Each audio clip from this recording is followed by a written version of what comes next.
Good Yontif. I'm happy to be speaking to you on this Kol Nidre evening, but I regret that we can interact only virtually. Still, I'm happy to be making these remarks to you since we are the fortunate ones. We have survived the virus.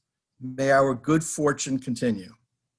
I feel especially fortunate for several reasons. First of all, my family members and friends are well. My 92-year-old mother is healthy, although she complains that she is bored since the book club, the bingo game, and the social club at her senior apartment building have not been permitted to congregate. That's the official term of art, congregate, since early April. I am really one of the truly lucky ones. Let me explain why. If you don't already know this about me, I am in the wholesale fruit and vegetable business, marketing specialty vegetables such as garlic, shallots, and ginger root.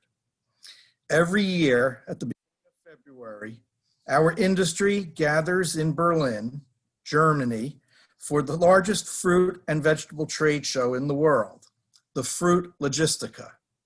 I look forward to the show each year since I get to see almost all of my suppliers and shippers under one roof. Were it not for the show in Germany, I would have to travel all the way to Brazil, Thailand, Belgium, Argentina, Italy, France, and even China to visit them. So, after leading Evening Minyan this past Super Bowl Sunday, after the Kansas City Chiefs beat the 49ers in a very exciting game, and after I won the grand prize in my office Super Bowl grid, I went home to pack my business for my business trip to Germany. Little did I suspect that my life would fundamentally change as a result of this trip. I left the United States on February 3rd and arrived in Berlin on February 4th. The trade show began on February 5th and lasted for 3 days. About 75,000 visitors from over 135 countries spanning the globe attended the 2020 Fruit Logistica. People from China and from the European Union countries made up the largest contingent of visitors and exhibitors to the show.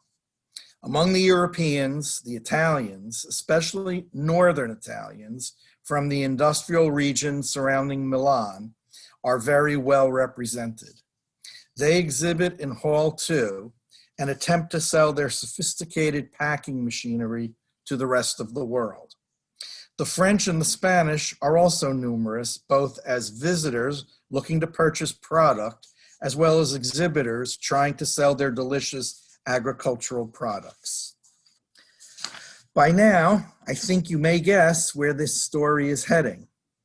On February 4th, 5th, and 6th, I found myself indoors at Messe Berlin in packed, heated exhibition halls with thousands of Chinese, Italian, Spanish, and French, along with some Brazilians thrown in for good measure. The world was already becoming painfully aware of the novel coronavirus, but it was still deemed a local Chinese problem and not an international concern. As we later learned, that was not accurate. At the Fruit Logistica, every visitor and exhibitor had to sign a disclaimer stating that the bearer had not visited Wuhan, China, nor been exposed to anyone who had within the past 14 days. No temperatures were taken upon entry, and the Chinese exhibitors and visitors were permitted into the exhibition halls as long as they had no ties to Wuhan. In early February, it later became apparent the entire European continent was incubating COVID-19. The kindling had already been ignited, and Europe and America were soon to be on fire. I did not feel ill while I was in Berlin. In retrospect, my only symptom of COVID-19 while in Europe was a series of night sweats, which I naively attributed to overheated hotel rooms. Looking back, I imagine that I was feverish in my hotel room as I watched the seriously delayed results of the Iowa Democratic caucuses on CNN International. Following the Fruit Logistica, I continued on to France for a weekend of rest and relaxation. Upon my return to the United States, I was plagued with a sore throat and a dry cough, which took weeks to go away. I attributed those symptoms to my usual spring allergies. You may recall that February and March were delightfully mild and spring bloomed early this year.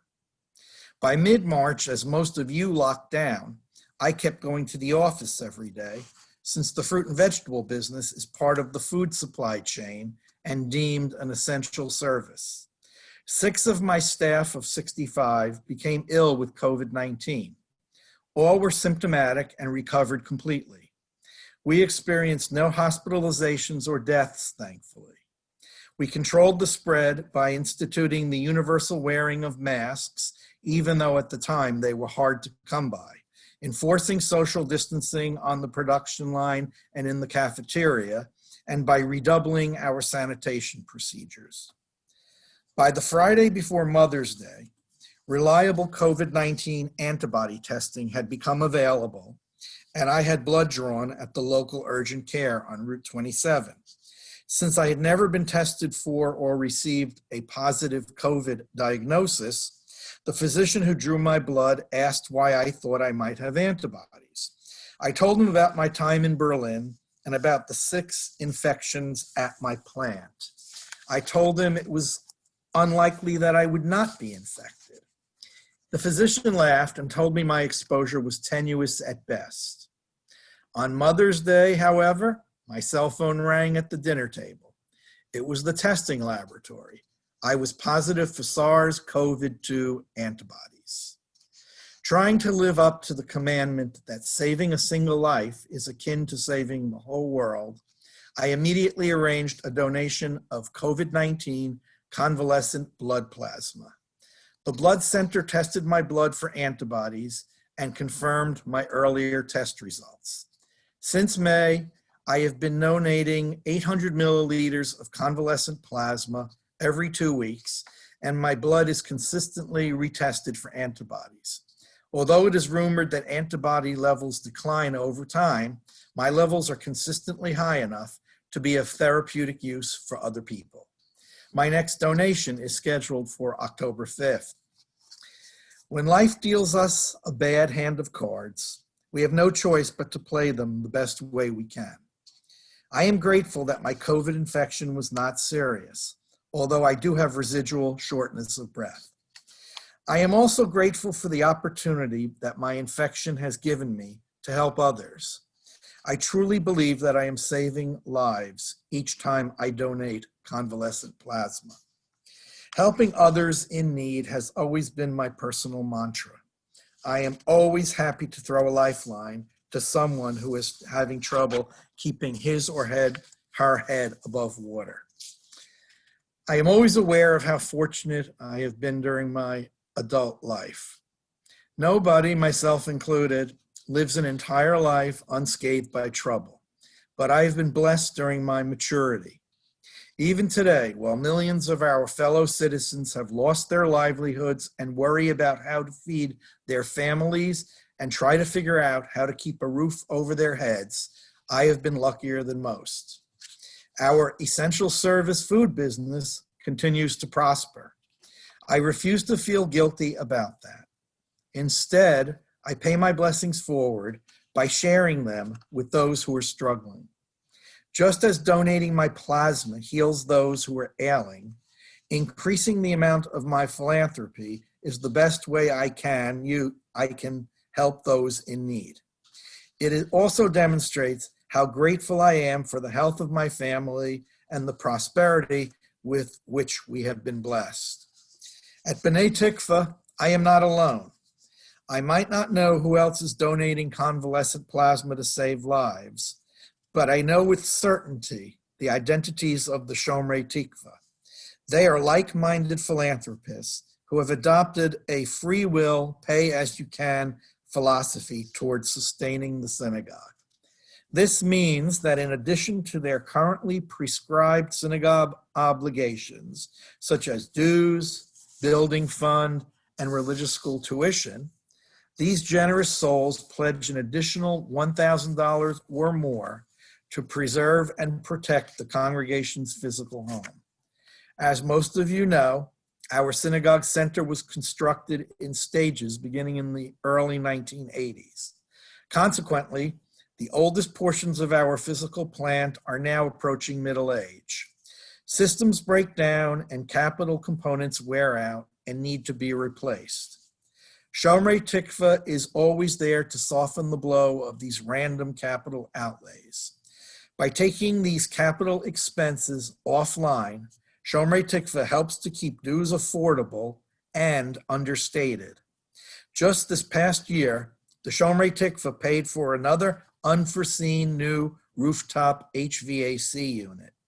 We always seem to need another HVAC unit, go figure, as well as an unforeseen emergency roof repair.